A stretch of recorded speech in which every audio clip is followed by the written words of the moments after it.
Star Wars: The Force Awakens opened to record-shattering numbers. The film saw a total of $238 million in ticket sales in the U.S. When adding in foreign ticket sales, the total for this weekend's earnings jumps to over $500 million. That beats previous record holder Jurassic World, which earned $208 million earlier this year. And R2-D2 even paid a visit to the White House this weekend to commemorate the highly anticipated opening. 5 people are dead after a small plane crashed in Southern California. The Piper Cherokee was en route to Las Vegas when it lost radar contact with controllers early Sunday morning. Officials say the pilot made a mayday call just before the plane disappeared. Investigators are still determining the cause of the crash. And the wing of a Southwest Airlines plane clipped the wing of another jet at the Bob Hope Airport in Burbank, California yesterday. No injuries were reported. However, both flights were canceled. A similar incident between 2 Southwest jets in Burbank occurred last June. The Canadian government announced it will double the number of Syrian refugees to resettle in the country next year. Prime Minister Justin Trudeau previously announced his intentions to bring in 25,000 Syrians to Canada. Now the country says they hope to resettle 50,000 refugees by the end of 2016. And visitors to an aquarium in California had a cuteness overload yesterday. Visitors to the Monterey Bay Aquarium in California this weekend got to meet the newest otter, born that morning. The cuddly newborn spent its first day being fed and groomed by its mother while crowds of visitors looked on. Oh, that is just too cute. Out of all the animals in the water, sea otters look the happiest because they can float on their backs so easily. It's just and they love it. They're reclined. Happy. They look like they're smiling all the time. And Junior can take a nap right on your belly. Exactly. A viral hit right there. Now to entertainment, Bieber tops the Beatles. Justin Bieber has officially broken a 51-year-old Billboard record. The pop star managed to get 17 songs onto the Billboard 100 chart at a single time. This surpasses the Beatles' record of 14 set in 1964 and matched by Drake earlier this year. And Adele has also broken a record, selling the most albums in a single week. She sold more than 2.4 million copies of 25 since Friday, besting previous record holder NSYNC. Sorry, Tommy. You know I wouldn't do this if I had any other choice. But he's my friend. So was I. The official trailer for Captain America: Civil War premiered on Jimmy Kimmel Live last night. It appears to tease an epic showdown between Captain America and Iron Man. Iron Man's going to win, right? Yeah, I think I'm kind of an Iron Man fan on that one. We'll see. Well, Kurt Cobain has made it into the Billboard charts for the first time as a solo artist. The Nirvana frontman died in 1994, but a series of demos and solo tracks was recently featured in a documentary about his life, and the soundtrack reached #1 on the soundtrack chart. And late last night, Jimmy Fallon shared some news about Mars on The Tonight Show. Well, this is kind of cool. I read that scientists are saying that Mars might eventually get rings like Saturn, which is the same sort of passive-aggressive thing your mom will tell you on Thanksgiving. I heard Mars got a ring.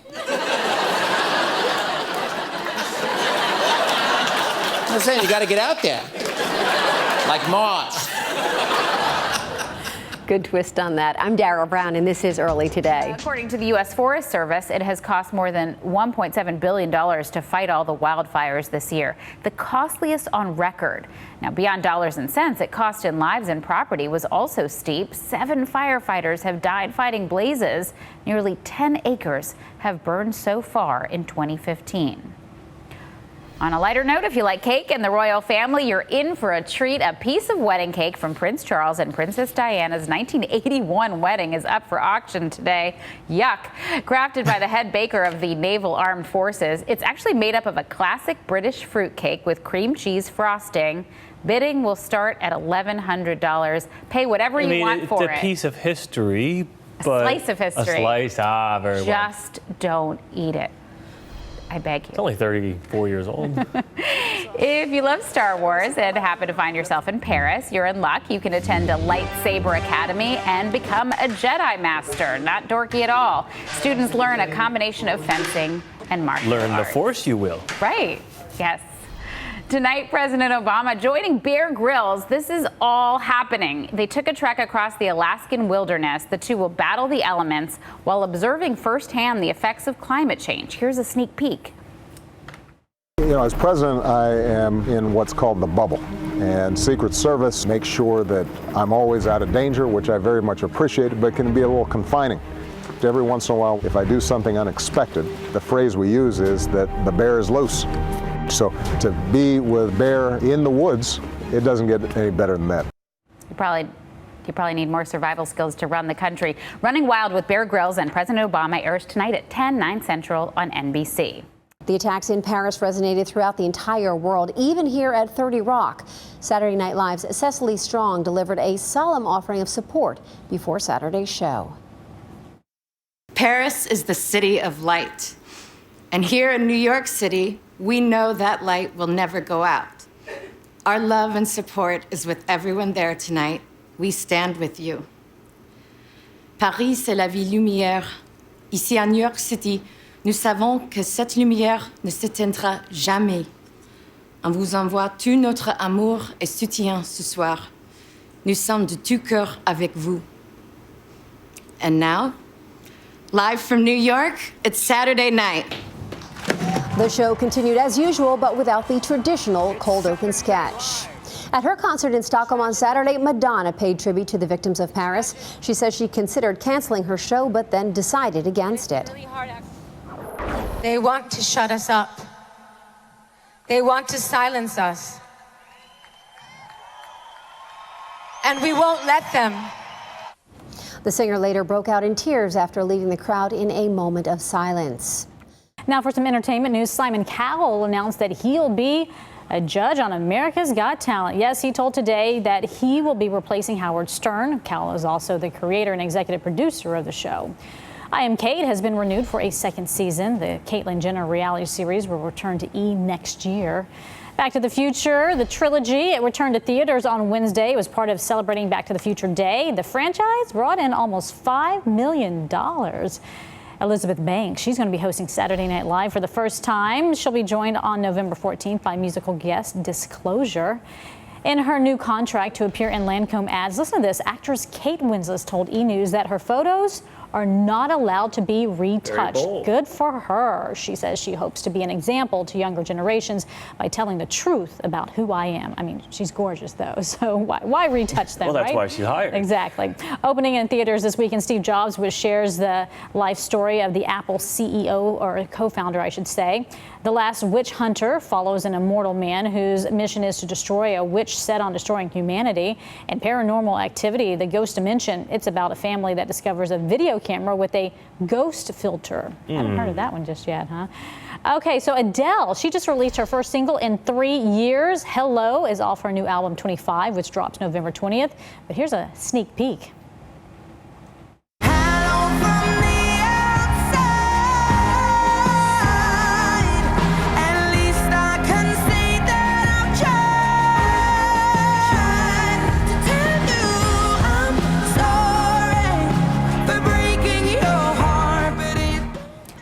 Hey, the voice is back. Her voice is so just strong, right? Just something unique and just enjoyable. And Well, it's so impressive, too, because she did have some problems, and I think that's part of why she took that break. Yeah, and she's now stronger than ever. Oh, I can't wait to hear the rest of that.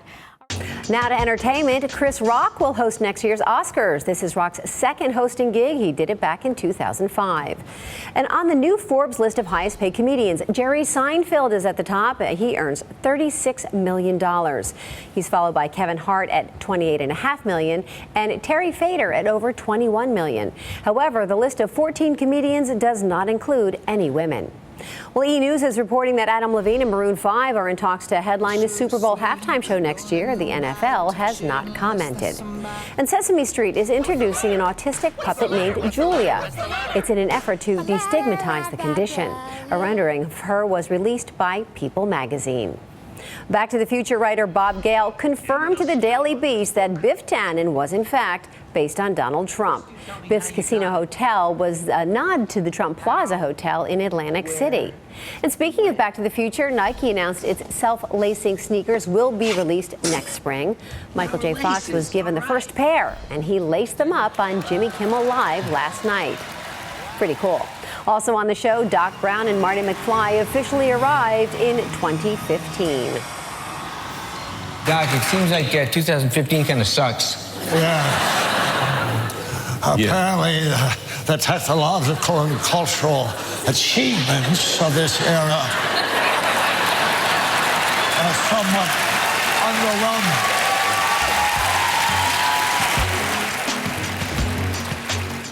Oh yeah, it was an exciting weekend at the box office. The latest James Bond film, Spectre, opened in the U.S. to $73 million. I sure did. And you know what, Bill? This is the second biggest Bond opening of all time, behind Skyfall. What's your review? I thought it was pretty good. It was. And the Peanuts movie earned $45 million in its opening weekend. A new Star Wars TV spot was released on Twitter yesterday, and it gives us a look at new footage from the movie. The film is in theaters December 18th. A lot of people excited about that. Saturday Night Live got its biggest ratings this weekend since 2012. The show featured Donald Trump as host with musical guest Sia. The Times of London is reporting that Disney actually has enough extra lines from Robin Williams as the genie from the Aladdin movie to make a whole nother sequel. However, any plans were quickly scrapped because of a clause in Williams' will preventing use of his work for 25 years after his death. A guitar used by John Lennon sold at auction for nearly $2.5 million. He used it to record P.S. I Love You and Love Me Do before it was stolen at a Christmas concert in 1963. And yesterday marked the 50th anniversary of Days of Our Lives. I grew up watching this show. It started with the story of the Horton family on NBC back in 1965. Oh, I remember them. And on Saturday, Larry David, he made yet another return as Bernie Sanders on SNL. We need to rebuild our nation's infrastructure. It's crumbling. That's why I no longer drive on bridges or through tunnels. Instead, I keep a kayak strapped to the top of my car. Whenever I get to a bridge, I park, abandon my car, and paddle to the other side. So if you ever see a soaking wet man pulling a kayak out of a river and screaming about bridges, give him a hand, because he's your next president. Right? Yeah. Chanel, meantime, following a developing story, a plane vanishing off the radar in California. Yes, NTSB investigators are heading to California after the small plane disappeared overnight. The single-engine plane was en route from San Jose to Las Vegas when the pilot issued a Mayday call. Search teams say they have located possible debris from the plane near Bakersfield, but no sign of survivors. In Los Angeles, one man is dead after a police shooting inside an emergency room overnight. The 26-year-old was being evaluated after an earlier altercation with police. Authorities say he was initially cooperative but turned violent after he was released to police. ER staff say police tried to subdue the man with a stun gun, but he was fatally shot after reaching for an officer's gun. The LA Times says he is the 20th person shot and killed by on-duty LAPD officers this year. A mall in Wisconsin reopens after a wild shooting sent shoppers running for their lives Saturday. Police say a 19-year-old was injured in the leg as shots rang out. Eyewitnesses described a panic scene with some shoppers getting trampled while others hid under garment racks. Police are reportedly still looking for a suspect. The family of the gunman in the San Bernardino massacre returned to the couple's home, the first time they've been seen in public since the attack. On Saturday, relatives removed baby gear belonging to Saeed Farouk's 6-month-old daughter, who is reportedly in state custody as Farouk's sister attempts to get custody. This as the Washington Post reports the chair of the House Judiciary Committee says Tafshin Malik's visa was sloppily approved, adding it was not clear from her application if she and Farouk ever met in person. Mandatory for a K-1 fiancé visa. Finally, on a lighter note, holiday sweater hoopla took over the University of Kansas last night. Take a look. The school broke the Guinness World Record for the largest gathering of people wearing holiday sweaters during the men's basketball win over Montana. More than 3,400 fans showed up in holiday sweaters, beating the old record just shy of 1,200 held by a university in England. They tell me, no surprise here, the holiday sweaters sold out in the town. That's amazing. Probably in Lawrence you couldn't find holiday sweaters. I love that.